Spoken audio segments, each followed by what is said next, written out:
આજ પોરબંદર લોકસભાના ઉમેદવાર તરીકે મનસુખભાઈ માંડળિયાની જાહેરાત થતાં પહેલાં તો હું એમને ખૂબ ખૂબ અભિનંદન પાઠવું છું અને આખી પોરબંદર લોકસભામાં તમામને અપીલ કરું છું કે મનસુખભાઈ માંડવિયાને આપણે 5 લાખથી પણ વધારે મતોથી જીતાડી અને વિજય બનાવવાના છે.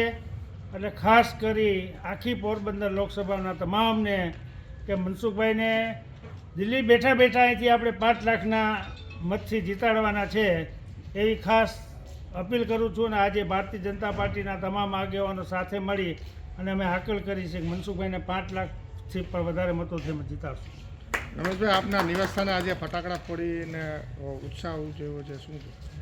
ફટાકડા તો ફોડવાના જ હોય ને. મનસુખભાઈને ટિકિટ મળી આપણને આનંદ છે એટલે ફટાકડા ફોડ્યા બધાએ અને બધા કાર્યકરોમાં ઉત્સાહ હોય. જો મનસુખભાઈ પણ આપણા પાર્ટીના વરિષ્ઠ આગેવાન છે અને એના માટે આપણે ફટાકડા ફોડવા જોઈએ. આપણે એટલો આનંદ એ છે કે મનસુખભાઈ એક 5મા નંબરના મંત્રી છે અને 5મા નંબરના મંત્રી જો પોરબંદરને મળ્યા હોય તો આપણે ખૂબ આનંદની લાગણી વ્યક્ત કર્યું છે કે નવા વિકાસ થાય, નવા ઉદ્યોગો આવશે અને લોકોના ખૂબ કામ થાય.